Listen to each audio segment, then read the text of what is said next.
ছেলেও নামাজি মেয়েও নামাজি, ছেলেও পরেজগার মেয়েও পরেজগার, দুইজন যদি একরকম হয় তাহলে সংসারে সুখ থাকবে, এই সংসার ভালোভাবে চলবে।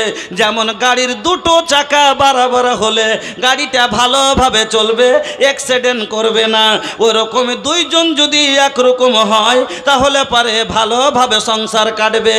কিন্তু দুইজনের মধ্যে দুইজন যদি আলাদা হয়ে যায়, একজন নামাজি একজন বেনামাজি, একজন হলো নেককার একজন হলো বদকার, তাহলে ওই গাড়ির দুটো চাকার মতো হয়ে গেল যে একটা ট্র্যাক্টরের আর একটা হলো মোটর সাইকেলের। যেমন ট্র্যাক্টর আর মোটর সাইকেলের চাকা দিয়ে গাড়ি চলবে না, দুইজন দুরকম হলে কিন্তু আর সংসার খালি অ্যাক্সিডেন্ট হবে, ভালোভাবে চলবে না। নাকি আমার কথা বললাম না কোরআনের কথা বললাম? কোরআনের কথা। আল্লাহ বলছেন, এবার আসেন আমার লক্ষ্য করে শুনবেন, খুব বেশিক্ষণ বক্তব্য রাখতে পাওয়া যাবে না। লোকজনের কাছে অনুরোধ, যদি কিছু শোনার থাকে একটু তাড়াতাড়ি আসেন। এদিক ওদিক যারা ছোড়াছুটায় বেড়াচ্ছেন, মানুষকে কি বলবো, যতবার বলা যাচ্ছে, হ্যাঁ মানুষকে লাজ, কোন যুগ আইলো লাজ লজ্জা কিচ্ছুই নেই, হ্যাঁ লাগা তাকে লাজ সারাম সাতুয়ানিয়ান ঘোরকে পি গইল বা লাগছে ছাতুগুলা করে খাইয়া লাজ সরম গুলে খাইলেছে। হ্যাঁ এই জন্য আমি একটা ভোজপুরি লিখেছি, একবারে নতুন ভোজপুরি ওয়ার্ঘে লেগে একবারে তাজা কালাম লিখে লিয়েছি। আইল কইसन जमाना बुझाइबे न करे, जेकरा चाही लजाबे के लजाइबे न करे। যাকে লাজ লজ্জা করার দরকার তারা লাজই করে না, শরমই করে না। আইল কইसन जमाना बुझाइबे न करे, जेकरा चाही लजाबे के लजाइबे न करे, जेकरा चाही लजाबे के लजाइबे न करे। बाप संग बेटा लड़े, भाई संग भाई, आपस में लड़ा तारी बेटी और माई।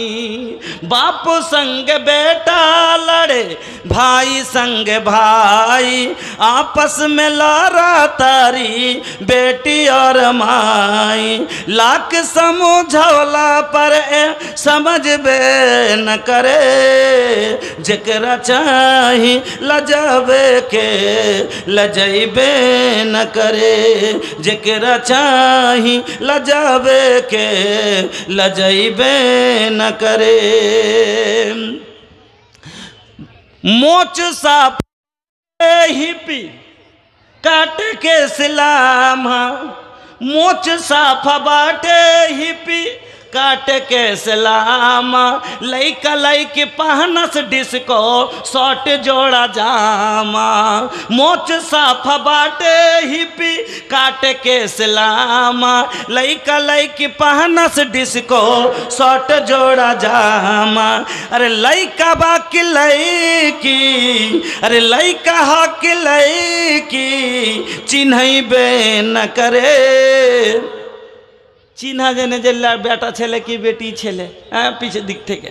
अरे लइका बाकी लइकी चिन्हइबे न करे, जेकरा चाही लजाबे के लजाइबे न करे, जेकरा चाही लजाबे के लजाइबे न करे। आइल कैसन जमाना बुझाइबे न करे, जेकरा चाही लजाबे के लजाइबे न करे। এবার আসেন, বলছিলাম তাহলে দুইজনকে একরকম হওয়া লাগবে। এবারে একটা লোকের কাছে টাকা হয়েছে, তো লোকটা মনে করেছে একটা বাইক কিনবো। এতদিন খুব হাঁটা চলাচল করলাম, আর হাঁটতে পারি না, পায়ে ব্যথা হয়েছে, একটা বাইক কিনবো।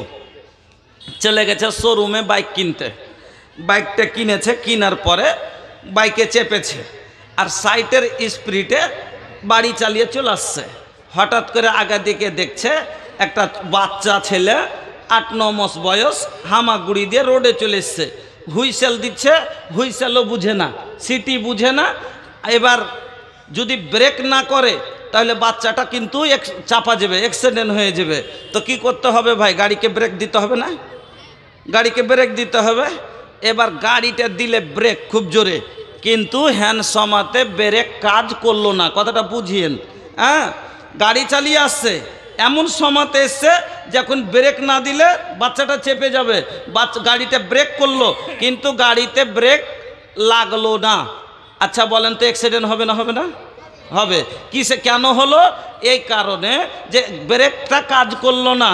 তো ব্রেকটা গাড়িতে লাগানো হয়েছে কেন? যে প্রয়োজনে এরকম সমাতে যাতে গাড়িটা দাঁড় করতে পারে, এই জন্য ব্রেকটা গাড়িতে লাগানো হয়েছে। কিন্তু ব্রেক নিজের দায়িত্ব পালন করলো না, যার কারণে অ্যাক্সিডেন্ট হয়ে গেল।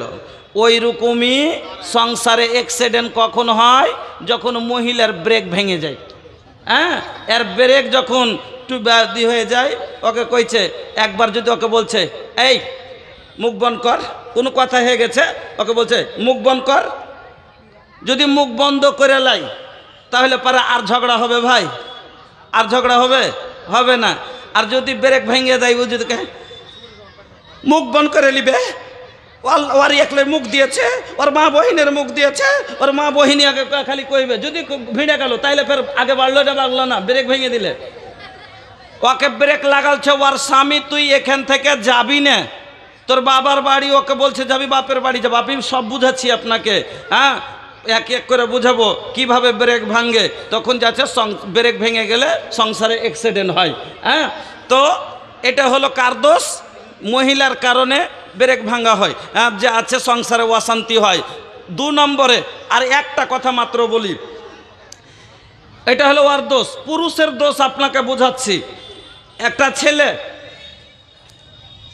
এই গাড়ি তো কিনে নিয়েছে, কিন্তু এই জীবনে কোনোদিন ড্রাইভারিং করেনি, ড্রাইভিং করেনি। এই দেখে দেখে ড্রাইভার মনে করেছে ছোড়া যে গাড়ি না গাড়ি, গাড়িতে চড়বো, হ্যান্ডেল ধরে নেবো, ভুম করে উড়ে চলে যাব। কিন্তু এই বোকা জানে না যে কিভাবে কালাস ঢিল দিতে হয়, গিয়ার কিভাবে চেঞ্জ করতে হয়, কিচ্ছু বোঝে না। হ্যাঁ, ও গাড়িতে চড়ে নিয়েছে, আর চড়ে এলে একবারই গোটাই কালাচ একবারই ঢিল দিয়েছে। আচ্ছা গাড়ি থাকবে না, ওকে চিৎ করে ফেলে যাবে, কেন তা চিৎ করে ফেলবে না? ফেলবে না। ওই রকমই ই বিহানা বিহে মনে করেছে যাব কবুল করে বহুল এনে ঘরে ঢুকে যাব, কিন্তু কবুলের মানেই বুঝেনি। ইয়া মাসারা স্বভাবে মানিস তাতামিন কোমল বাদ ফালিয়াতা জাওয়াজের মানেই জানে না। এই ড্রাইভার লয়, অজ্ঞ ড্রাইভার, আনাড়ি ড্রাইভার। আনাড়ি ড্রাইভারের কারণে বউ চালাতে জানে না। কারণ কবুলের মানে কি রে বোকা? কবুলের মানে এটা লয় যে কাজের বেলায় আমার আর চিকিৎসার বেলায় ওর বাপের। করে না? করে না? গোটায় 3 মাস ভর ভুট্টা সাটাইলে, আর ভুট্টা সাটিয়া সাটিয়া বহুটার হাঁটতে পারে না। তখন কইছে ওর মা, কইছে ই কর না রে, না হয়েছে তো শ্বশুরকে একবার ফোন কর, আইসা লিয়ে যাইতে। তখন ফোন করে গেছে আব্বা সেরি না কদিন থেকে না পারা হে থাকছে, তা আইসা নেই লিয়ে যেতে। হ্যাঁ, কাজের বেলায় ও আর চিকিৎসার বেলায় ওর বাপ। কবুলের মানে কি?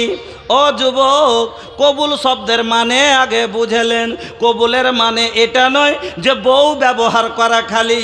কবুলের মানে হলো এই মেয়েটা এতদিন তার বাবার দায়িত্বতে ছিল, এর দায়িত্ব তার বাবা বহন করত।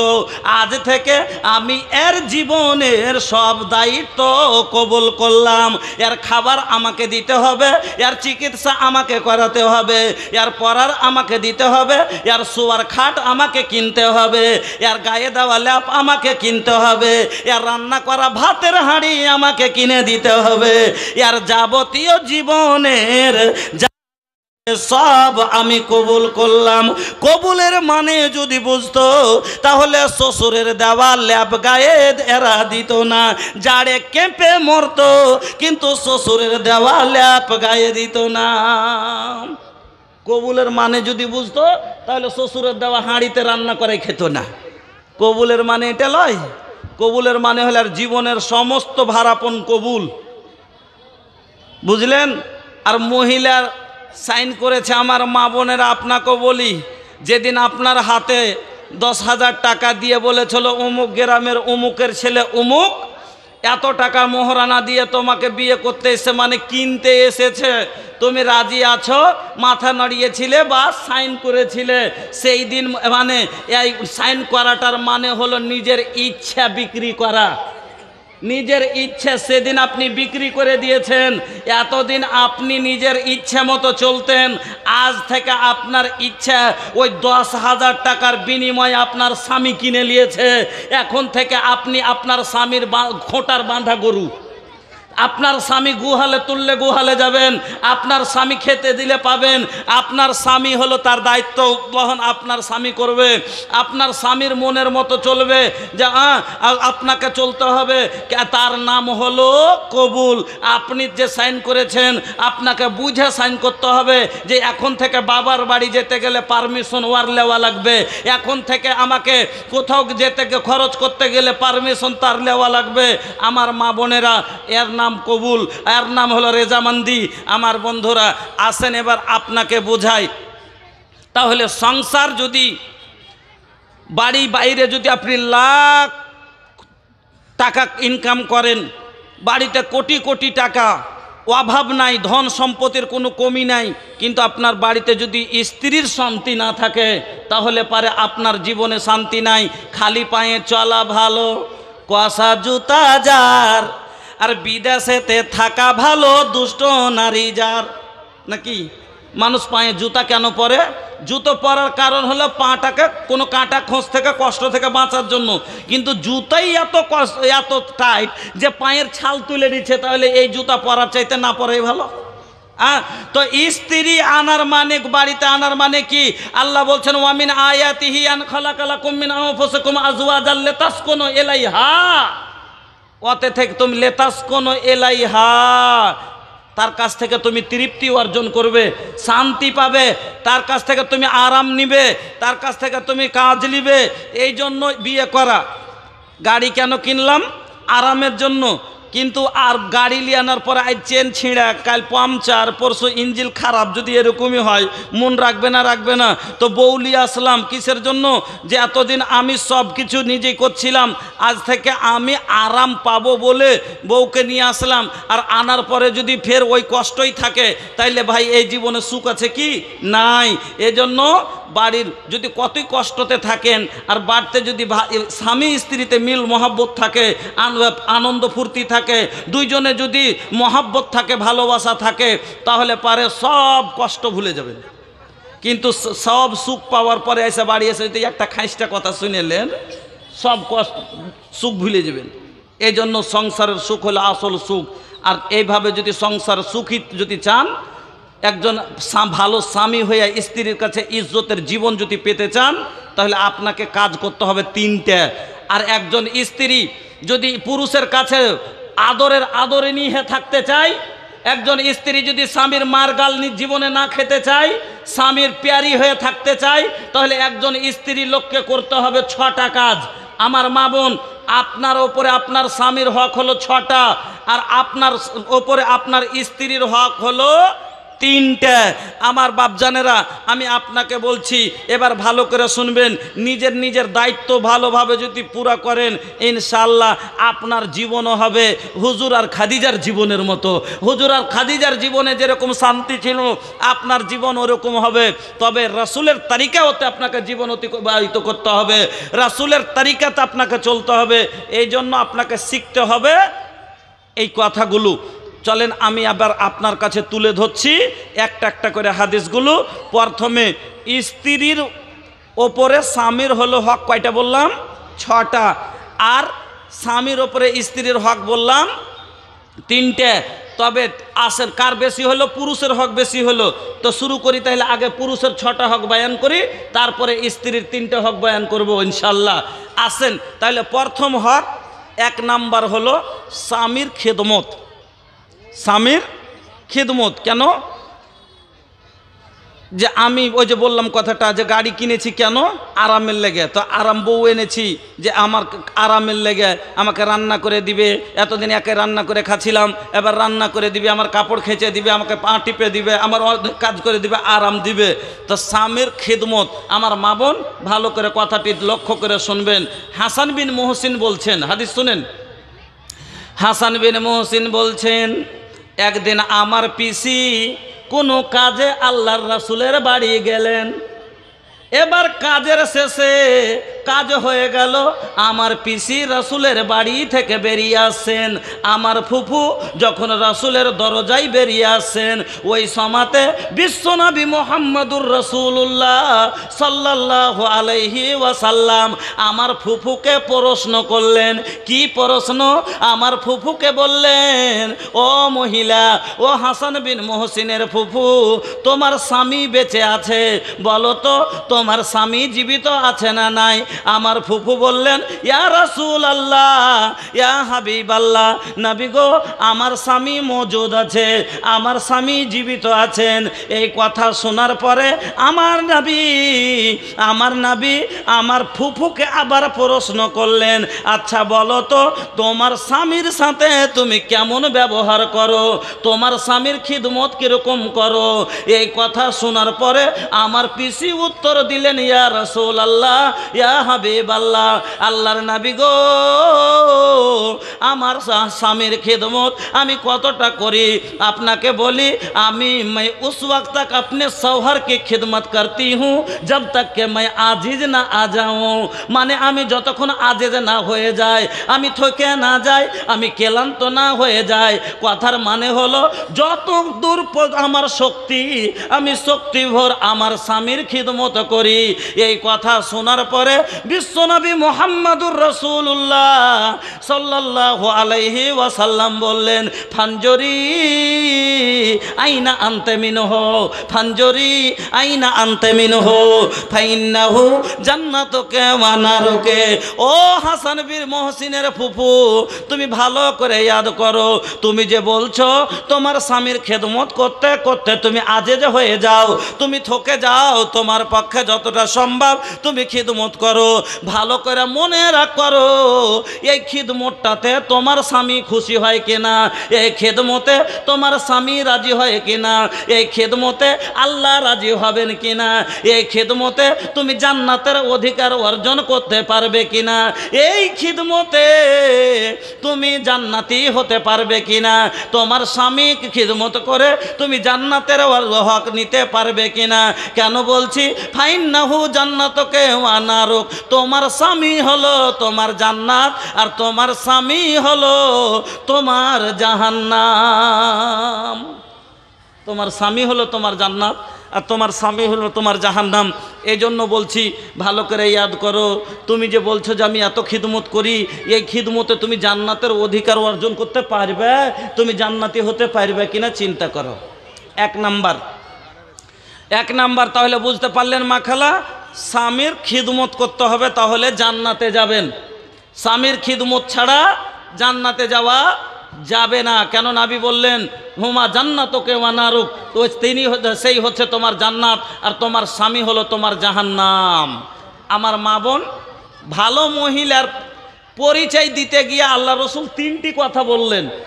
আমার কথা ভালো করে লক্ষ্য করে শুনবেন। ভালো মহিলার পরিচয় দিতে আল্লাহ রসুল তিনটা কথা বললেন, যে তিনটা গুণ যে মহিলার মধ্যে থাকবে, আল্লাহর জমিনে এই মহিলা হলো ভালো মহিলা। কি কি তিনটা গুণ? কি কি তিনটা গুণ? ভালো করে শুনবেন মা বোন, ভালো করে শুনবেন। আল্লাহর নবী বলছেন, আল্লাতি তাসুররুহু ইজা নাজারা ওয়া তুতিউহু ইজা আমারা। তিনখানা গুণ যে নারীর ভিতরে থাকবে, আল্লাহর নবী বললেন ভালো মহিলা হলো আল্লাহর জমিনের সেই মহিলা। এই তিনখানা গুণ যার ভিতরে থাকবে, ও মা বোন আমার, গুণ তিনটা শুনেন, যদি আপনার ভিতরে থাকে তাহলে আপনি ভাবিয়েন আমি হলাম ভালো, আর যদি না থাকে তাহলে আপনি জানেন আল্লাহর জমিনের ভালো মহিলা আপনি হতে পারেননি। এক নাম্বার নবী বলছেন আল্লাতি তাসুররুহু ইজা নাজারা, ওয়া তো দুই নাম্বার নবী নবী বলছেন ওয়া তুতিউহু এজা আমারা, ওয়ালা 3 নম্বরে নবী বলছেন ওয়ালা তুখালিফুহু ফি নাফসিহা ওয়া মালিহা বিমা ইয়াকরাহু। 1 নম্বর নবী বললেন अल्लाती तसुर्रुहु एजा नजारा, जब उसके शौहर उसे देखे तो खुश हो जाए। प्रथम गुण हलो तार स्वामी ताके जखनी देखबे आनंदित হয়ে যাবে। सब समय স্বামীকে আনন্দিত করার চেষ্টা করবে। ভিতরে যদি কষ্টর পাহাড় ভাঙে আছে থাক, ভিতরে যদি না খেয়ে আছে থাক, তবু না খেয়ে থাকতে গেলেও তার মুখে হাসি থাকবে আর স্বামীকে আনন্দ দেওয়ার চেষ্টা করবে। বিদেশ থেকে আসলো, কোনোই কথা বাড়তে হয়েছে, কোনো অসুবিধা হয়েছে, তারপরেও ও যাচ্ছে সব কষ্টকে লুকিয়ে রেখে স্বামীর মন জয় করার জন্য হাসি মুখ দিয়ে তার সাথে কথা বলবে। এটা হলো ভালো মহিলার 1 নম্বর পরিচয়। যেমন উদাহরণ দিব, আবু তালহার স্ত্রী যেমন করেছিলেন। কি ঘটনা? আবু তালহা বিদেশ থেকে বাড়ি আসছেন, তার আগে আবু তালহার একটা সন্তান ছিল, মারা গেল। আল্লাহু আকবার। তাকে চাদরের লেপটে ঘরের কোনায় রেখে দিয়েছে। স্বামী বাড়ি আসছে, আপ্যায়ন করে সালাম দিয়ে ভিতরে এনে তার সাথে সুন্দরভাবে গল্প করে খাওয়া দাওয়া করে আনন্দ ফুর্তি হওয়ার পরে তারপরে বলছে যে স্বামী গো একটা কথা বলার ছিল। বলছে কি বলো? বলছে আচ্ছা একটা কথা বলেন তো, যদি কেউ আপনাকে কোনো আমানত রাখতে দেয় আর কিছুদিন পরে এসে তার আমানত ফিরিয়ে চাই, তো আপনি দিতে কি কোনো দ্বিধাবোধ করবেন? বলছেন না, পরের আমানত আমি কেন দ্বিধাবোধ করব দিতে? যে তাহলে শুনেন, আল্লাহ যে আপনাকে আমাকে একটা আমানত দিয়েছিল সন্তান রূপে, তার আমানত আল্লাহ ফিরিয়ে নিয়েছে। আল্লাহু আকবার। তো ভালো মহিলার গুণ, যদি ভিতরে কষ্ট পাহাড় ভাঙে তাকে ঢাকা রেখে স্বামীকে আনন্দ দেওয়ার চেষ্টা করবে। কিন্তু আমার মা বোনেরা তার বিপরীত, মানে বিদেশ থেকে স্বামী বাড়ি আসছে, তাকে সুন্দর করে আপ্যায়ন করে তার সাথে ভালো ব্যবহার না করে মনে জেনে কি কেমন করে শুরু করব, কোনখান থেকে কথা শুরু করব, কেন যে ফের না লাগাইলে তো ফের হবে না। হ্যাঁ, 3 মাস বিদেশে ছিল, 3 মাসে যা যা হয়েছে, যেমনি শুনেছে যে হ্যাঁ বাড়ি আসছে, ও শুরু করেছে সব রিল ঘুরাইতে, যে আসতে গেলে শুরু করবো কোনখান থেকে, কোন তারিখে কি হয়েছে, কোন তারিখে কি হয়েছে। একবার মুখকে এত বড় করে থপ না করে বসে আছে। বাড়ি এসে তো কইছে কি হয়েছে রে, তোমার কি হয়েছে জি? কই কি ফের হবে, কিছু হয়নি। যে তোমার মুখ যে খুব ভারী দেখছি, কেন ফের ভারী থাকবে? তো বাড়ি এনু হাসবে, দুটো কথা কইবে, তো কিছু কইবে না, কিছু বলো না। তো লাগছে তোমার আমি আসাতে তুমি খুশি না, খুশি নাই তোমার, খুশি ফের হব না, কেন ফের খুশি হবে না? না তোমার, তুমি তো কিছু লুকাইছো, কি হয়েছে কহ? হ্যাঁ কি কহব, ঠিক আছে ওরকম করে তো আছি। शुरू कर ले की है अब जा जा हो शुरू कर ले। अरे सासू जी के सुनानी डटनी, अरे ननदिया के देखानी फुटनी, घर के कुल बातें बतियाबे करब, आबेदा परदेसी बलम के, ए आबेदा परदेसी बलम के, दू दू गो चूल्हा जरेबे करब, आबेदा परदेसी बलम के। ও তো আগে থেকে মনে করে আছে যে এবার আখা দুটা করবো তাইলে ছাড়বো। আসতে বিদেশ থেকে তো আসতে দেখালে ওই লেগে মুখখানটাকে এত বড় করে আছে। এটা নিয়ম লয় আমার মা বোন, আপনি আনন্দ দিতে পারবেন। হালের জমি থেকে এসছে চাষ করে, সকালে গেছে বেলায় 11টাতে এসছে, রাগ করে এসে আপনি লাহারিটাও দিতে পাঠা কেউ যায়নি, রাগ করে এসে বসে আছে। সুন্দর করে এক ঘুঁটি জল নিলেন, আগা দিকে গেছেন, আর যাওয়ার পরে ঘুটিটা বাড়িয়ে দিয়ে একবার মুচকি মেরে হাসে, এরকম করে চোখটাকে বড় বড় করে একটু তাকিয়ে এইভাবে তাকাবেন আর দেখবেন, আপনাকে শিখিয়ে দিচ্ছি। ঘুটিটা বাড়াইলেন আর চোখটাকে বড় বড় করে,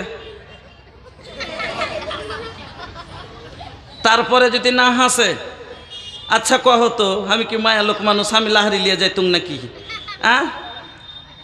হয়েছে নাকি একটু কষ্ট, আচ্ছা আমি তুলিয়ে খাইয়ে দিচ্ছি, পেট আরও বেশি করে খাইয়ে দেবো, হাসবে না হাসবে না? তারপরে যদি না হাসে কইছে আচ্ছা হাল চাষ করা খুব কষ্টর কাজ নাকি ভালা, কাল আমাকে নিয়ে যায়, তো পিছে পিছে ঘুরে দেখবো, হাসবে না হাসবে না? আনন্দ দেওয়ার অনেক কথা আছে। বিদেশ থেকে আসছে, এমন একটা সুন্দর করে আপ্যায়ন করে ঝোলা ধরে সালাম দিয়ে ভিতরে আনো, তার সাথে আনন্দের কথা বলে তাকে আনন্দ দিতে হবে। আল্লাহ রসুল বলছেন আল্লাতি তাসুররুহু ইজা নাজারা, যখনই স্বামী দেখবে আনন্দিত হয়ে যাবে।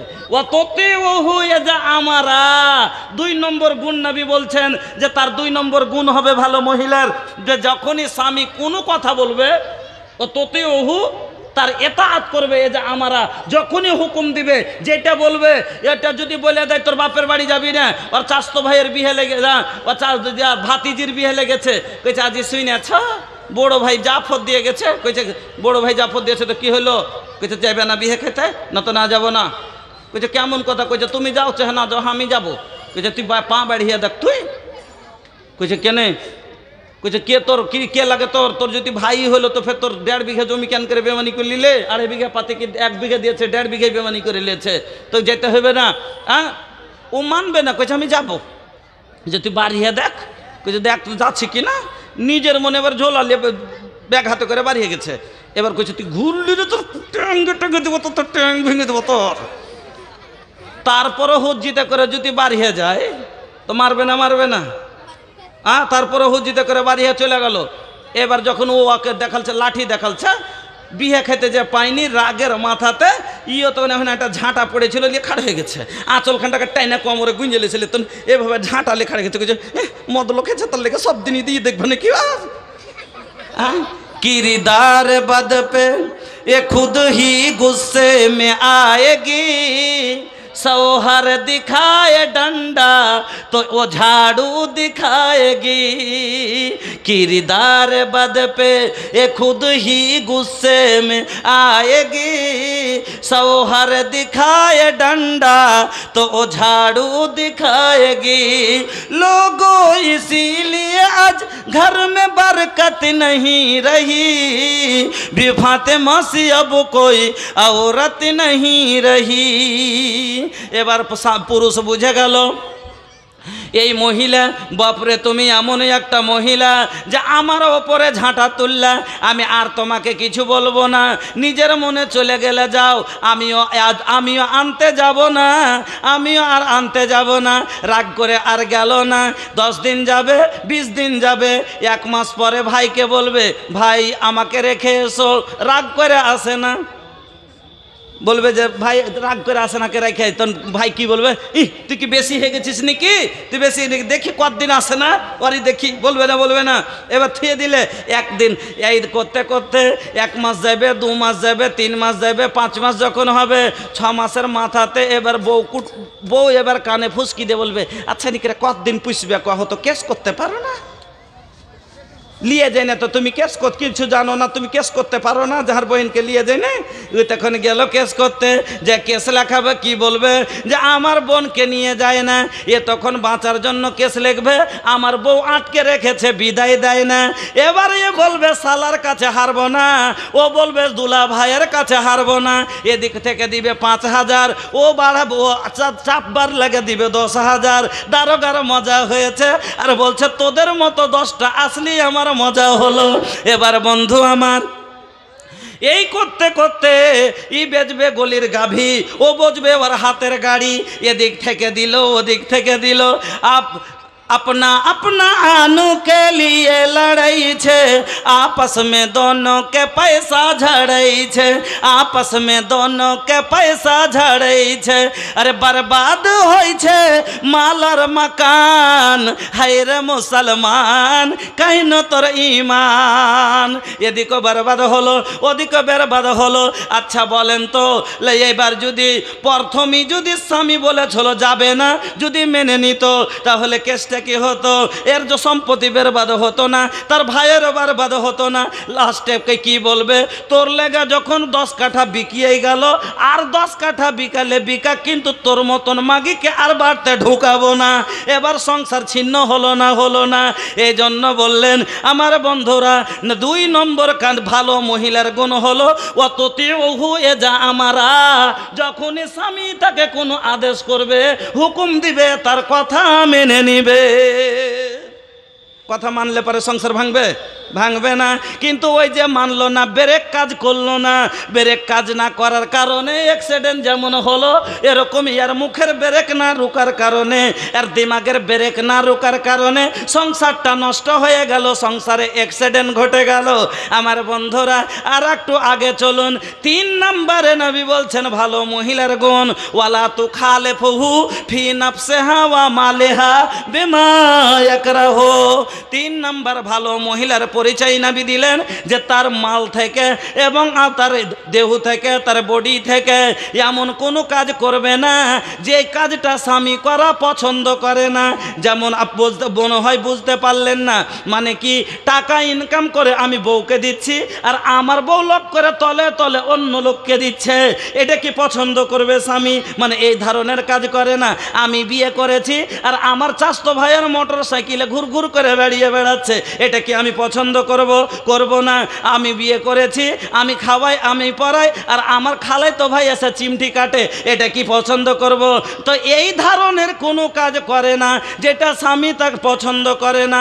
ভালো মহিলার 3টা গুণ আল্লাহর নবী বলে দিলেন, আল্লাতি তাসুররুহু ইয়াজা নাজারা ওয়া তুতিউহু ইয়াজা আমারা ওয়ালা তুখালিফুহু ফি নাফসিহা ওয়া মালিহা বিমা ইয়াকরাহু। আমার মা বোনেরা, তাহলে বুঝতে পারলেন, 1 নাম্বার আপনার উপরে আপনার স্বামীর প্রথম হক হলো স্বামীর খেদমত করা। স্বামীর খিদমত যদি করেন জান্নাতে যাবেন। কে বললেন? আমার নবী বললেন যে হুয়া জান্নাত কেমা নারক, সেই হলো তোমার জান্নাত, তোমার স্বামী হলো তোমার জাহান্নাম। আর একটা সামনে হাদিস আইনে আপনাকে বুঝিয়ে দিই। বিশ্বনবী মুহাম্মদুর রাসূলুল্লাহ সাল্লাল্লাহু আলাইহি ওয়াসাল্লাম বললেন, ওগো মা, এই হাদিসটা তো এতাআতের কথা এসেছে। ও মা আমার, আল্লাহর নবী বলছেন 4খানা কাজের বিনিময় মহিলাদের জন্য সুসংবাদ, সুসংবাদ, মহিলাদের জন্য সুসংবাদ। কি সুসংবাদ?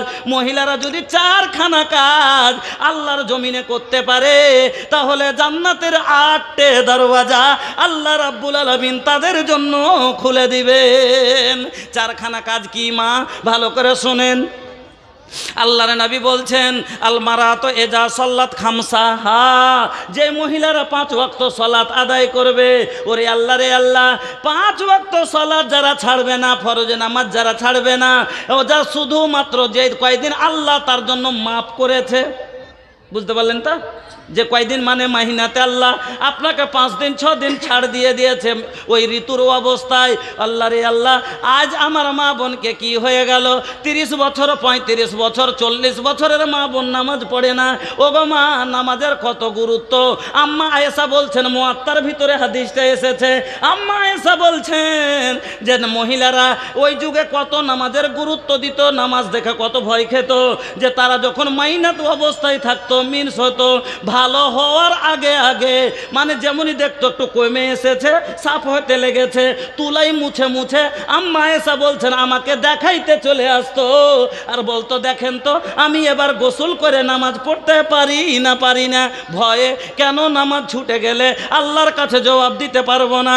1 ওয়াক্ত সালাত যদি ছুটে যায় আর আমার মরণ হয়ে যায়, আমি বেনামাজি হয়ে মরবো। এই জন্য ভয়ে তারা কি করতো, মিনসনে ভালো হবার আগেই নামাজের জন্য এর প্রস্তুতি নিতে শুরু করত। আর আম্মা আয়েশার কাছে যে দেখাইতেন। আমার মা বোনেরা, ওগো মা, নামাজের গুরুত্ব দেন। আমার মা বোনেরা, লাইফ উইড বিডাল উইদাউট সালাত, আপনার জীবন ব্যর্থ, আপনার জীবনের কোনো ভ্যালু নাই যার জীবনে সালাত নাই, যার জীবনে নামাজ নাই। 2 নাম্বার নবী বললেন, ওয়া সামাত সাহারাহা, যারা রমজান মাসের রোজা রাখবে। 3 নাম্বার, ওয়া আহসানাত ফারদাহা, যারা সততার খেয়াল রাখবে, যারা লজ্জায় স্থানের হেফাজত করবে, যারা পর্দা নাসিন হয়ে চলবে, যারা নিজকে বাঁচিয়ে রাখতে পারবে। মা বোন আমার, আজকে কেন আপনি এরকম হয়ে গেলেন? ওগো মা, আপনার কেন এই অবস্থা?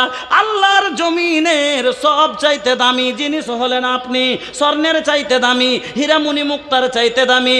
ওগো মা, টাকার চাইতে দামি, টাকা দামি মনে করে পাকিটের ভিতরে রাখেন, চাঁদি দামি মনে করে পট মেলে রাখেন। রাখেন, সোনা দামি মনে করে বাক্সের ভিতরে রাখেন, কিন্তু সোনা যদি হারিয়ে যায় আবার নতুন কিনে পাওয়া যাবে, রূপা হারিয়ে যায় আবার নতুন কিনে পাওয়া যাবে।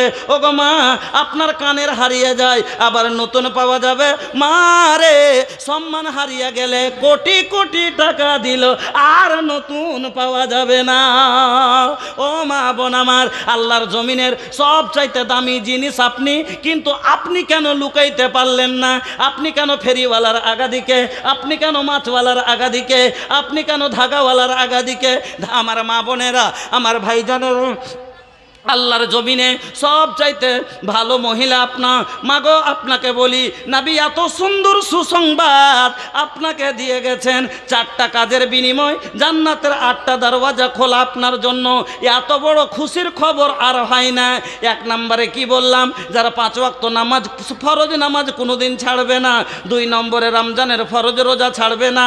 3 নম্বরে যারা কি করবে? নিজের ইজ্জতের হেফাজত করে রাখবে, পরকিয়া করবে না, নিজের ইজ্জত নষ্ট করবে না, বেপরদা হয়ে চলবে না। আর 4 নম্বরে নবী বললেন ওয়া আতাআত বালাহা, যারা স্বামীর আনুগত্য করবে, যারা স্বামীর কথা মতো চলবে, স্বামীর কথা মানে চলবে। ওরে আল্লাহ, আজ মা বোনকে কি হয়ে গেল? কইছে কালুর মা, কইছে কালুর মা 2টা ভাত দাও, কইছে ছাইলা সুতাছি খুইলে লাও। কইছে রমজানের মা 1 লোটা পানি দাও, কইছে তুমি কি দেখতে পাও না গোবর গড়াচ্ছে, একটু টিপে লাও। ও দিবে না। ও মা আমার, ও আতাআত বালাহা, স্বামীর আনুগত্য এতাআত করা লাগবে। স্বামী যেটা বলবে আপনাকে মানতে হবে। এই 4খানা কাজ যদি করতে পারেন আপনি জান্নাতে কিয়ামতের দিন নবী বলছেন ফালতাদখুল মিন আইয়া আবওয়াবিল জান্নাতে সাআত, জান্নাতের 8টা দরওয়াজা খুলে দিয়ে আল্লাহ বলবেন যেটা দিয়ে ইচ্ছা তুমি জান্নাতের ভিতরে প্রবেশ করো। ও মা বোন আমার, তাহলে এবার 2 নম্বর গুণ, 2 নম্বর হক আপনার ওপরে আপনার স্বামীর। আপনাকে বলি ভালো করে শুনবেন, 2 নম্বর হক হলো স্বামীর আনুগত্য করা, স্বামীর হুকুম মতো চলা। 3 নাম্বার হক, আপনাকে স্বামীর কাছে অনুমতি নিতে হবে। যেই কোনো কাজ করেন অনুমতি নিয়ে করতে হবে। আল্লাহ রে আল্লাহ, এমন আল্লাহর নবী বলছেন, মা বোন আমার হাদিসটা শুনেন, নবী বলছেন লা ইয়াহিল্লু লিল মারাতে আনতা সুমা ওয়া জাওজুহা শাহিদুন ইল্লা বিইজনি।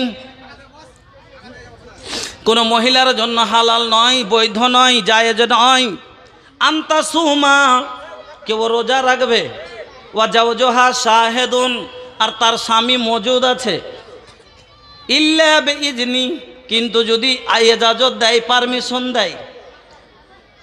রোজা রাখাটা নেকির কাজ, ফরজ রোজাতে কাউরির হুকুম নেওয়া লাগবে না, যেটা আল্লাহর তরফ থেকে ফরজ। এতে মারও হুকুম দরকার নাই, বাবারও নাই, স্বামীরও নাই, কাউরির হুকুম চলবে না। আল্লাহর হুকুমের ওপরে দুনিয়ার মানুষের কাউরির হুকুম চলে না। কিন্তু তাছাড়া নাফল রোজা, নাফল এবাদত যদি কোনো মহিলা করতে চায়, নেকির কাজ বরং, কিন্তু তারপরও স্বামীর অনুমতি তাকে নিতে হবে। নবী বলছেন লা ইয়াহিল্লু লিল মারাতি আন তাসুমা ওয়া জাওজুহা শাহিদুন। সাটিয়ারো ওয়া জাওজুহা শাহিদুন, আর তার স্বামী প্রেজেন্ট আছে, মজুদ আছে, বেঁচে আছে, তাহলে তাকে কি করতে হবে? তার কাছে অনুমতি ছাড়া, যদি অনুমতি দেয় তাহলে করবে, আর অনুমতি না দেয় তাহলে বিনা অনুমতিতে তার কাছ থেকে কোনো কাজ যা আছে করতে পারে না। এটা হলো 3 নম্বর হক, হলো স্বামীর অনুমতি নিতে হবে। 4 নম্বর আসেন, খুব শর্টে সেরে যাচ্ছি। 4 নম্বর হলো স্বামীর মাল নিজের মনে খরচ করতে পারে না। ও স্বামী যদি এজাজত দেয় তাহলে করবে। হাদিস শুনেন, আল্লাহ রসুল বলছেন 4 নম্বর হক স্ত্রীর ওপরে তার স্বামীর। 4 নম্বর হক হলো যে স্বামীর মাল স্ত্রী নিজের মনে খরচ করতে পারে না। নবী বলছেন লা তুনফিকুল মারাতু শাইয়ান মিন বাইতি জাওজিহা ইল্লা বিইজনি জাওজিহা। কিলা ইয়া রাসূলুল্লাহি ওয়ালা তাম, ক্বালা যাকা আফজালু আমওয়ালিনা। নবী বললেন কোনো মহিলা খরচ করতে পারে না তার স্বামীর মাল থেকে, ইল্লা বেইজনে জাওজিহা, কিন্তু তার স্বামী যদি তাকে অনুমতি দেয় খরচ করবে, কোনো ব্যাপার নেই। যখন এই কথা বললেন চট করে এক সায়েল প্রশ্ন করে বসলেন রাসূলকে, ইয়া রাসূলুল্লাহ ওয়ালা তাআম, যদি কাউকে খাবার দেয়, যদি কাউকে খাবার দেয় তো এটাও কি মালে গণনা হবে? নবীজি কি বললেন, যাকা আফজালু আমওয়ালিনা, খাবারটা তো হলো আমাদের উত্তম মাল, খাবারটা হলো আমাদের উত্তম মাল। তাহলে এবার আর একটা প্রশ্ন উঠে গেল, আচ্ছা মৌলভী সাহেব ফকির মিসকিন আসলে খেতে চাইলে তাহলে কি দিতে পারি না? প্রশ্ন একটা জাগতে পারে কি না, যে মৌলভী সাহেব তাইলে কাউকে খাবার দেওয়া যাবে না, কাকে দেওয়া যাবে না? এবার বাড়িতে নাই, আজ খালাই তো ভাই আসছে দেশি মুরগা হ্যান ত্যান বিরিয়ানি বানিয়ে খুব চটকাইছে, ফকির মিসকিনকে দেওয়া যাবে কি যাবে না? ফকির মিসকিনকে দেওয়া যাবে। দলিল সহিহ বুখারীর হাদিস। আম্মা আয়েশা বলছেন যে একদিনের ঘটনা, আম্মা আয়েশার বাড়িতে একজন মহিলা দুটা বাচ্চা মেয়ে সঙ্গে করে ভিক্ষা করতে এলো। না আসার পরে সওয়াল করলো, আম্মা আয়েশাকে বলছেন, আম্মা গো কিছু যদি থাকে আমাদের দেন। আম্মা আয়েশা ঘরের ভিতরে গেলেন, অনেক খুঁজলেন, ও মা বোন আমার, আজকে আপনার আমার বাড়িতে কোনো অভাব নাই। দুই জাহানের বাদশাহ নবী মুহাম্মদুর রাসূলুল্লাহ সাল্লাল্লাহু আলাইহি ওয়াসাল্লামের বাড়ির খবর শুনেন। ও গো মা কি আছে বাড়িতে? সুবহানাল্লাহ। না আম্মা আয়েশা বলছেন, গায়রা তামরাতিন, বুখারীর ইবারত, গায়রা তামরাতিন, মাত্র একটা খাজুর ছাড়া আমি কিছুই পেলাম না। ফাআতাইতুহা ইয়াহা, আমি ওই খাজুরটাই এনে ওই মহিলার হাতে দিয়ে দিলাম, ওই ভিখারিনীর হাতে দিয়ে দিলাম। ফাঁকা সামাতাহা বাইনা ইবনাতাইহা, তারপরে দেখলাম ওই মহিলা খাজুরটাকে দু ভাগে ভাগ করলো, 50-50 করলো, আধাদি করলো।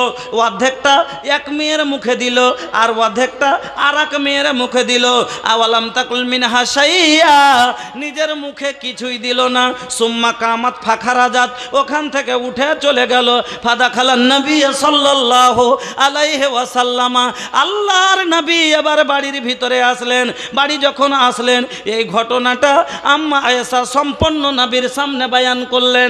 যখন বয়ান করলেন আল্লাহর নবী, আল্লাহ রে আল্লাহ, আম্মা আয়েশা বলছেন, নবী গো মার কি মহব্বত হয়, সন্তানের প্রতি মায়ের দরদ কতটা হয় গো নবী, আজকে দেখে বুঝতে পারলাম। আল্লাহ রে আল্লাহ, माई के चरणों में जन्नत तोहार हो, अपन जान से बढ़ के करिहा तू माई से प्यार हो, तोहरे ऊपर माई के बड़ा उपकार हो, तोहो के पियौले बाड़ी दूधावा के धार हो, तोहरे खातिर रतिया जागे बिताबेली, छतिया पे आपन तोहो के सुताबेली, तोहरे खातिर आपन सगरो सुख भुलाबेली, जुग जुग जिया ललना रातों दिन मनाबेली, माई रूठ जाली तो रब रूठ जाला, रब के मनाबे के बाद तो माई के मना, तब जाके कबूल हो इबादत तोहार हो, अपन जान से बढ़ के करिहा तू माई से प्यार हो। तो एखान এই হাদিসটা থেকে ইস্তেদলাল হলো যে যখন আম্মা আয়েশা খাজুরটা দিয়েছিলেন আল্লাহ রসুল বাড়িতে ছিলেন না, তো ফকির মিসকিনকে দেওয়া যাবে। বাকি কিছু এমনিতে অনর্থ খরচ করে লোককে খাইয়ে এইটা ওটা করে নষ্ট করে সেরকম করা যাবে না। এবার 6 নম্বর 5 নম্বর হক, বাস 5 মিনিটে শর্ট করে দিচ্ছি।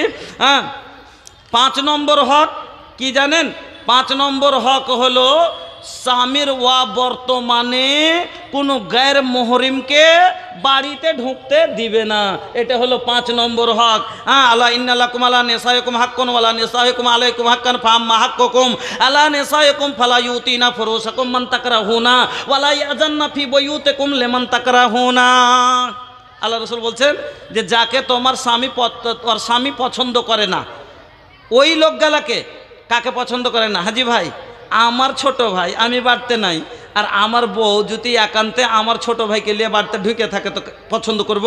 কেউ করবে না। তো নিজের দেওয়ার তাহলে তো খালে তো ভাই, মামে তো ভাই, কেউই হোক, নিজের যেগুলো মুহরিম যার সাথে বিয়া হারাম, ওই মুহরিম গলা যদি থাকে তাহলে কোনো সমস্যা নেই। কিন্তু তাছাড়া অন্য গায়ের মুহরিম যার সাথে, যাকে দেখলে স্বামীর মনে রাগ হবে, যাকে স্বামী পছন্দ করে না, আর একটা আলগা নিজের ভাইকেও তো পছন্দ করবে না একান্তে যদি স্ত্রীর কাছে যা বসে থাকে। তো ভাইজান, এই জন্য আমার মা বোন 5 নম্বর হক হলো যে স্বামীর ওয়া বর্তমানে কোনো গায়ের মুহরিমকে নিজের বাড়িতে ঢুকতে দিবেন না। 6 নম্বরে শেষ কথা আপনাকে বলি, আপনার উপরে 6 নম্বর হক হলো স্বামীর নাশুকরি জীবনে করবেন না। এই 6টা কথা: 1 নাম্বার স্বামীর খিদমত করবেন, 2 নাম্বার স্বামীর আনুগত্য করবেন, কথা মতো চলবেন, 3 নাম্বার স্বামীর অনুমতিলে কাজ করবেন, 4 নাম্বার স্বামীর অনুমতিলে খরচ করবেন, 5 নাম্বার স্বামীর বর্তমানে বাড়িতে কাউকে ঢুকতে দিবেন না, 6 নম্বর নাশুকরি করবেন না। আচ্ছা, এ সবটি কাজ আপনার স্ত্রী যদি করে, যে কাউকে বাড়িতে গায়ের মুহরিমকে ঢুকতে দেয় না, আমার মালের হেফাজত করছে, 1 টাকা অপচয় নষ্ট করে না, আমার হুকুমের বাইরে একটা কাজও করে না, আর আমার পা টিপছে, আমার খেদমত করছে, আচ্ছা এই বউকে মারা যাবে কি? মারা যাবে? জীবনও যাবে না। এ বউকে কোনোদিন গালমন্দ করা যাবে? যাবে না। কেন? এগুলো করে না, তার কারণেই মারগাল খায়। একটা হয়ে গেল। এবার শেষ আপনাকে বলেছিলাম যে স্ত্রীরও 3টা হক আছে। এবার বায়ান করতে গেলে ফের 1 ঘন্টা লাগবে, অতটা বলবো না, মাত্র 2 মিনিট করে একটা করে আয়াত দিয়ে ছোট্ট করে হকটা খালি বলে দিচ্ছি। আমার মা বাজান, আপনার ওপরে আপনার স্ত্রীরও 3টা হক আছে, আপনাকেও বুঝতে হবে। কি? 1 নাম্বার, গাড়ি আপনি কিনলেন, তো গাড়ির বিল না মিটালে কি গাড়ি দিবে গো? দিবে না। তো আপনাকে কি করতে হবে? প্রথম হলো মোহরানা পেড করতে হবে। প্রথম হক হলো মোহরের টাকা। আল্লাহ বলছেন আল্লাহ বলছেন ওয়া আতুন নিসা সাদকাতিহিন্না নিহলা। আচ্ছা, মেয়েদের সভাতে জায়গা হচ্ছে না, মা বোন আপনারা আগাদিকে চেপে বসুন। মা বোন আপনারা একটু আগাদিকে চেপে আসেন, আর পিছনে মা খালাকে বসতে দেন। তো বলছিলাম 1 নম্বরে আল্লাহ বলছেন যে তোমরা আতুন নেশা সাদকাতিহিন্না নেহলা, মোহরানাকে পরিশোধ করে দাও। 1 নম্বর কথা, বিল মিটাইতে হবে গাড়ির। 2 নাম্বার, গাড়ি আপনি কিনেছেন তো তেলকে ভরবে, জি আপনি, মোবিলকে ভরবে আপনি, হাওয়া কে দিবে গাড়িতে? আপনাকে দিতে হবে নাকি? হাওয়া কমে গেলে কে দিবে হাওয়া? আপনাকে দিতে হবে। আল্লাহ বলছেন ওয়ালা হুন্না আলাইকুম রিজকুহুন্না ওয়া কিসওয়াতুহুন্না বিল মারুফ ফাইন করে বিল মারুফ, তাকে ভালোভাবে ভরণ পোষণ দিতে হবে। চেনে যদি তেল কমে যায় তো খটখট করে বাঁধে না? গাড়ির যদি মোবিল কমে যায় ধক করে না? গিরিশ কমে গেলে ঘেঁষার করে না? ওই রকমই বউ যখন ভালো খাইতে পড়তে পায় না, তখনই আপনার সাথে ঘেঁষার করে। বুঝতে পারলেন কথাটা? স্ত্রী কখন আপনার সাথে ঝামেলা করবে? ও যদি ভালো মতন তার সময় মতো খেতে পিনতে পায়, আপনার সাথে ঝগড়া করার প্রয়োজন আছে? নাই। আপনি দেখতে পেয়েছেন, আপনি তো বাবু সাহেব, ওরে বাপরে, কতই লোকের এই ধারা, ভাঙ্গা ঘরে বসত করা, চোখে চশমা ধুতি পরা, ছেলে মেয়ে ভাতের মরা, তার বাড়ির দিকে লক্ষ্য নাই, ভেবে দেখুন কথা মিথ্যা নয়। ওর 1400 টাকার একটা প্যান্ট আর 1800 টাকার শার্ট, আর ওর বাড়ি এলির তেনা যে আছে কাপড়ে 3 তালি মারা আছে, তো মনটা তো রাখবেই। তো স্ত্রীকে ভালোভাবে খাইতে পড়তে দিতে হবে ভাই। কেন? ডিজেল মোবিল করলে গাড়ি ধক করবে, গাড়ি চলে দিবে না। ওরকমই বউ আপনাকে চলে দিবে কখন? যখন তার ভালোভাবে ওর ভরণ পোষণ দিবেন। 3 নাম্বার কথা মাত্র ছোট করে বলে দিলাম, লম্বা করে বলতে গেলে আয়াত হাদিস নিয়ে না অনেক লম্বা হয়ে যাবে। 3 নাম্বার কথা, আচ্ছা বলেন তো, আপনার গাড়ি বুঝলে আপনি কি তাকে কাঁটার উপরে চালাবেন না বাঁচিয়ে চালাবেন? কাঁটার উপরে চালাবেন তো পাংচার হবে না? গিট্টি পড়ে আছে, কাঁচ ভেঙে পড়ে আছে, দূর আমার গাড়ি আমি যেরকম মন সেরকম করে চালাবো, ওইটা কি চলবে না? গাড়ি পাংচার হয়ে যাবে। ওরকমই আপনার বউ বলে কি আপনি নিজের মনের মতো চালাতে চাইছেন নাকি, যে যেটা মনে হবে সেটা করে আমি চালাবো? না, ওর সাথে বদোবাস মানে ভালো ব্যবহার করতে হবে। গাড়িকে ধুইয়া পাখলে ভালো করে যদি একটু যত্নে রাখেন, বেশি দিন টিকবে না? টিকবে না? টিকবে। ওরকমই বউকে যদি আদর দিয়ে ভালো করে একটু যত্ন করে রাখেন, বউ আপনার কাছে টিকে থাকবে। আর না হলে ওই কাঁচের উপর দিয়ে চালার মতন করে যদি চালান, গাড়ি পাংচার হয়ে যাবে। ওরকমই আপনারও সংসার পাংচার হয়ে যাবে। বুঝলেন তো? হ্যাঁ, একটা পাংচার দেখলেন, দেখো যে তোর গাড়ির গুষ্টি কি লাইট চালিয়ে ফেল দিলেন না। ও আসিরুহুন্না বিল মারুফে ফাইন কারিহতুমুহুন্না ফালা তাকরাহু শাইয়ান। আল্লাহ বলছেন একটা তুই খারাপ যদি তার ভিতরে দেখিস তো তুই খারাপ মনে করিস না, 5টার ভিতরে ভালো গুণও আছে। আছে না নাই? 5টা গুণ আছে, ভালো গুণ। হ্যাঁ, আর আপনি একটা সামান্য খারাপ দেখলেন, ওকে চালিয়ে ফেলে দিলেন। তাই আচ্ছা, টিউ থেকে ইঞ্জিনের দাম বেশি না বেশি নয়? ওরকমই একটা খারাপ থাকে তো 5টার ভিতরে ভালো গুণ আছে। এজন্য ওকে চালাইতে শিখতে হবে। আল্লাহ বলছেন কিভাবে চালাবি? আল্লাহ বল্লাতি তাখাফুনা নুসুজাহুন্না ফাইজাহুন্না ওয়াহজুরুহুন্না ফিল মাজাজি ওয়াজরিবুহুন্না। আল্লাহ বলছেন তাকে কিভাবে চালাবি, চালার পদ্ধতিগুলো আল্লাহ দেখিয়ে দিলেন। তাকে বুঝাও তারে তুমি নানান প্রকারে, না বুঝিলে বিছানাতে দাও জুদা করে। তারপরে যদি তার সুধার নাহি হয়, আদবের মায়ের তবে কিছু মারা যায়। ভালো করে বুঝাইলেন। গাড়ি এমন টেঁড়া যে ভালো সারাইতে চাইছেন তো সরে না, তারপরে ওকে খুব চেষ্টা করে ওকে আলাদা করে তো দেখলেন, পারলেন না। তারপরে ওকে মাইরে দেখলেন দুবাড়ি, কীরকম করে আল্লাহ বলছেন ওয়াজরিবুহুন্না, তাকে মারো। কীরকম করে মারবেন? একটা মোটা রড নেবেন, লোহার 16 mm রড নেবেন, মাথার উপরে দিবেন গছিয়ে, 2 ফাঁক হয়ে যাবে, মরে যাবে, আর কোনোদিন ঝগড়াই করবে না, না বাইতে থাকবে না, ঝগড়া করবে। ওরকম করে মারবেন নাকি? না না, ওরকম করে লয়। নবী বলছেন লাইয়াজলিদু আহাদুকুম ইমরাতাহু জিলদাল আবদে, তোমাদের মধ্যে কেউ যেন স্ত্রীকে চাকর মারা করে না মারে। বুঝলেন তো? আদবের মায়ের মারতে হবে একটু হালকা। তারপরে যদি না চলে তখন আল্লাহ লাস্টে রাস্তা রেখেছে। আমার বন্ধুরা, বলার কিছু আরও মনে ছিল, যারা একটু সাজিয়ে কুজিয়ে ভালো করে বলবো, কিন্তু আপনারা জানেন যে এটা মসজিদের জালসা। আপনাকে বলবেন যে মসজিদের ওপরে কেন আলোচনা করলাম না? এই সভাতেই গতবার এই জায়গাতে বসে আমি মসজিদের আলোচনা করে গেছি। বারবার একটা আলোচনা করব, বলবে মুলি সাহেব ঘুরে ঘুরে ওই ঘুরে মসজিদ, আর মসজিদের ওপরে সবাই শুনে আছেন।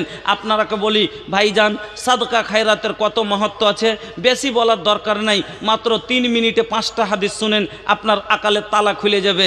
সাদকা মানুষ কত বড় গুরুত্বপূর্ণ জিনিস। আল্লাহু আকবার। 1 নাম্বার একটা আয়াত আল্লাহ বলছেন সাদকা এমন একটা ব্যবসা, আল্লাহ সাদকাকে ব্যবসার তেজারত বললেন। ইন্নাল্লাযিনা ইয়াতলুনা কিতাবাল্লাহ ওয়া আকামাস সালাহ ওয়া আনফাকু মিম্মা রাযাকনাহুম সিররান ওয়া আলানিয়াতান ইয়ারজুনা তিজারাতান লান তাবুর। আল্লাহ বলছেন এমন একটা এটা ব্যবসা রে, যে তোর ব্যবসা তোরা দুনিয়াতে মাল বাড়াইবার লেগে ব্যবসা করে মানুষ, মাল বাড়াইবার লেগে। আমি আল্লাহ তোর টাকাকে বাড়াই কিরকম করে? মাসালুল্লাযিনা ইউনফিকুনা আমওয়ালাহুম বিল্লাহি ওয়া মাসালুল্লাযিনা আমওয়ালাহুম ফি সাবিলিল্লাহ কামাসালি হাববাতিন আনবাতাত সাবআ সানাবিলা ফি কুল্লি সুমবুলাতিন মিয়াতু হাব্বা ওয়াল্লাহু ইউদাইফু লিমান ইয়াশা ওয়াল্লাহু ওয়াসিউন আলিম। আল্লাহ বলছেন এক দানা থেকে যেরকম একটা দানা থেকে একটা গাছ, তার দিকে চারিদিকে পকল হয়ে কম করে একটা ঝাড়, 7টা 8টা 15টা গাছ হয়, একটা করে শীষ হয় প্রত্যেক গাছে। একটা দানা থেকে যেরকম আপনি 500 700 1000 দানা উপজেছেন কিনা, আল্লাহ বলছেন তোর একটা নেকিকে আমি বাড়াইতে শুরু করি। আমি আল্লাহ আল্লাহু ইউদাইফু লিমান ইয়াশা আল্লাহ ওয়াল্লাহু ওয়াসিউন আলিম। আমি আল্লাহ তাকে বাড়াতে বাড়াতে বাড়াতে। নবী বলছেন আর উদাহরণে যে কোনো মানুষ যদি হালাল কর্ম থেকে একটা খাজুরের আঁঠি পরিমাণ দান করে, আল্লাহ তাকে উহুদ পাহাড়ের সমতুল্য করে দেন। পড়েন আলহামদুলিল্লাহ। আমার বন্ধুরা, আমার ভাইজানেরা, 2 নাম্বার এমন ব্যবসা যে এই ব্যবসাতে লস হয় না জীবনে। আল্লাহর দেওয়াই মাল দিবেন, আর আল্লাহ ফের উল্টে কি বলছেন? জাল্লাজি করেজুল্লাহ কারজান হাসানা, বান্দা আমার এতে যা দিলে সেটা আমার জন্য করজ, তাকে ফিরিয়ে দিতেই হবে। 3 নম্বরে আপনাকে বলি ভাইজান, সাদকা আল্লাহ পাক রব্বুল আলামিন বলছেন, সহিহ বুখারীর হাদিস, হাদিসে কুদসি, আল্লাহ তাআলা বলছেন আনফিক ইয়া ইবনা আদম উনফিক আলাইক, আদম সন্তান তোরা খরচ কর, আমি আল্লাহ তোর উপরে খরচ করব। ইন্না ওয়াদাল্লাহি হাক্কুন, আল্লাহর ওয়াদা সত্য। ইন্নাল্লাহা লা ইউখলিফুল মিয়াদ, আল্লাহ ওয়াদা ভঙ্গ করেন না। আল্লাহ বান্দার সাথে ওয়াদা করেছেন, হে বান্দা তুই খরচ কর, আমি আল্লাহ তোর জীবনের খরচের জামানত কবুল করলাম। পড়েন আলহামদুলিল্লাহ। 1000 2000 5000 টাকা খরচ করেন, আর নিজের জীবনের খরচের জামানত আল্লাহকে দিয়ে দেন। এই হুঁশিয়ার হতে শিখেন, জ্ঞানী হতে শিখেন। আল্লাহর প্রয়োজন নয়, প্রয়োজন আপনার আর আমার আছে। আল্লাহকে বলেন আল্লাহ আমার তো আল্লাহ আপনার কোনো জিনিসের প্রয়োজন নাই, সব প্রয়োজন আমার। আর আমি ফকির, আপনাকে কি দিব? আল্লাহ সামান্য 1000 টাকা, সামান্য 500 টাকা গরিব মানুষ আমি দিলাম তোমার ঘরে, আল্লাহ তুমি কবুল করো। আর আমার ঘরে যা লাগবে তার জিম্মেদারি আল্লাহ তুমি লিয়ে লাও। ইন্নামাল আমালু বিন্নিয়াত, অন্তর থেকে যদি করে থাকেন আল্লাহ আপনার জীবনের খরচের জামানত কবুল করবে। পড়েন আলহামদুলিল্লাহ। আমার কথা হলো সহিহ বুখারীর হাদিস, হাদিসে কুদসি 4 নম্বরে সাদকা মানুষকে জাহান্নামের আগুন থেকে বাঁচিয়ে নেবে। এই জন্য নবী কত গুরুত্বপূর্ণ হাদিস বলে গেছেন। নবী বলছেন ইত্তাকুন নারা ওয়ালাউ বিসিক্কি তামারাতিন ফামাল্লাম ইয়াজিদ ফাবিকালিমাতিন তাইয়্যিবা, রাওয়াহুল বুখারী। আল্লাহ রসুল বলছেন যে বান্দা মানুষ তোমরা কি করো? সাদকা করে জাহান্নামের আগুন থেকে বাঁচো। তোমার কাছে যদি একটা খাজুরের টুকরা পরিমাণ কিছু থাকে, বেশি আছে বেশি সাদকা করো, জুটে না, অভাবী লোক একটা খাজুরের নাই যদি কিছু থাকে সেটাই সাদকা করে জাহান্নামের আগুন থেকে বাঁচো। নবী বলছেন ফামাল্লাম ইয়াজিদ, তুমি এত গরিব তোমার কাছে সেইটুকাও দেওয়ার মতো কিছু নাই। ফাবে কালেমাতিন তয়্যিবা, কাউকে একটা ভালো কথা তো বলতে পারবে, একটা ভালো কথা বলে ওইটা কি সাদকা বানাও জাহান্নাম থেকে বাঁচার জন্য। উক্ত হাদিস থেকে বুঝতে পারলেন যে সাদকা মানুষকে জাহান্নাম থেকে বাঁচিয়ে নেবে। এই জন্য নবী বললেন কিছুও যদি না করতে পারো একটা কথাও সাদকা করে যাও জাহান্নাম থেকে বাঁচার জন্য। সুবহানাল্লাহ ওয়া বিহামদিহি। বন্ধুরা আমার, ভাইজানের আমার, তাহলে 5 নম্বর ফারিস্তার দুয়া পাবেন। সহিহ বুখারীর হাদিস, আল্লাহ পাকের নবী বলছেন মা মিন ইয়াউমিন ইসবাহুল ইবাদু ফিহি ইল্লা ওয়া মালাকানি ইয়ানজিলানি ফায়াকুলু আহাদুহুমা আল্লাহুম্মা আতি মুনফিকান খালাফা ওয়া ইয়াকুলুল আখারু আল্লাহুম্মা আতি মুমসিকান তালাফা। প্রত্যেক দিন ফজরের পরে যখন আমরা সকাল করি আকাশ থেকে জমিনে 2 জন ফারিস্তা নেমে আসেন। কোনো দিন নাগা নাই, কোনো দিন ছুটি নাই, প্রত্যেক দিন সকালে নামেন। আর তার মধ্যে থেকে একজন নেক দোয়া করেন মানুষের জন্য, একজন বদ দোয়া করেন। একজন বলেন আল্লাহুম্মা আতি মুনফিকান খালাফা, আই আল্লাহ যারা তোমার পথে খরচ করে আল্লাহ তার মালকে তুমি বাড়িয়ে দাও। ওয়া ইয়াকুলুল আখারু, দ্বিতীয় ফারিস্তাটা বলেন আল্লাহুম্মা আতি মুমসিকান তালাফা, আই আল্লাহ যারা তোমার পথে খরচ করে না বা ব্যয় করে না আল্লাহ তার মালকে তুমি ধ্বংস করে দাও, বরবাদ করে দাও। ফারিস্তার বদ দোয়া লিয়েন না, বাড়ি বরবাদ হয়ে যাবে। ফারিস্তার নেক দোয়া লেন, বাড়িতে দৌলতে ভরে যাবে। এই জন্য ভাইজান বলার অনেক কথা আপনারাকে বলবো, সময়ের দিকে দেখে আপনারাকে বলি একটু বাজান। আল্লাহর ঘরকে কেন্দ্র করে মসজিদের জালসাইটা আল্লাহর ঘর, এটা যে আল্লাহ আপনার ঘর চালায়, যে আল্লাহ না দিলে আপনার বাড়ি চলবে না, সে আল্লাহর ঘরের জন্য আল্লাহ যদি চাহে নিজে খালি কুন ফায়া কুনের মালিক যদি আল্লাহ ইশারা করে দেয় এমনি একটা 5 তলা মসজিদ খাড়ে থাকবে। কিন্তু এটুকু আল্লাহ আপনাকে সুযোগ দিয়েছে যে বান্দা আমারই দেওয়া মাল থেকে খরচ করবি, বিনিময়ে মামবানা লিল্লাহি মাসজিদান বানাল্লাহু লাহু বাইতান ফিল জান্নাহ, বিনিময়ে আমি আল্লাহ তোর জন্য জান্নাতে ঘর নির্মাণ করব। খালি আপনাকে আল্লাহ দেখতে চেয়েছেন যে বান্দা কইরে এখানে করবেন, বিনিময়ে ওখানে আল্লাহ জান্নাতে ঘর, সোনা চাঁদির ঘর নির্মাণ করে দিবেন। আসেন বন্ধুরা আমার, মহব্বতের সাথে 10,000 20,000 30,000 50,000 করে যে যেরকম পারবেন শক্তি অনুযায়ী আল্লাহর ঘর মানুষকে তো নিজে নিজে আল্লাহু আকবার। আজ 5-7 দিন আগে একটা লোক বলছে সৌদিয়া থেকে একটা লোক এসছে, তো লোকটা মসজিদের কাজ করে আমার গ্রামে, তো বলছে যে আমি তাড়াঘোড়া করছে। তো আমি বলছি চাচা মাংস কাটছি, তখন কইছে কেন এত তাড়াঘোড়া করছো জি? কইছে কি যে সৌদিয়ান সাইক এসছে। কেনে কইছে একটা লোকে 4টা খালি মাদ্রাসা দান করতে এসছে, নিজের নামে, বাপের নামে, মার নামে, বৌমার নামে, দিয়ে কে কার কার নামে বললো যে 4টা মাদ্রাসা একটা লোকে দান করবে। আল্লাহু আকবার। সাদকায় জারিয়া, জান্নাতে যাওয়ার লেগে কত বড় আরমান। আর আপনারা আমরা 10,000 টাকা 5,000 টাকা, এত আমাদের 500 টাকা আমাদের জন্য এত ভারী, আল্লাহকে কি জবাব দিবেন? আল্লাহর কাছে কি মুখলিয়ে যাবেন? কি নেকি দেখাবেন আল্লাহকে? কতটি নেকি করলেন জীবনে একবার চিন্তা করেন, কতটি গুনাহ করলেন নিজের লাইফে একবার ফিকির করেন। বন্ধুরা আমার, সেদিন আপনি বাঁচতে পারবেন না। আপনাকে বলি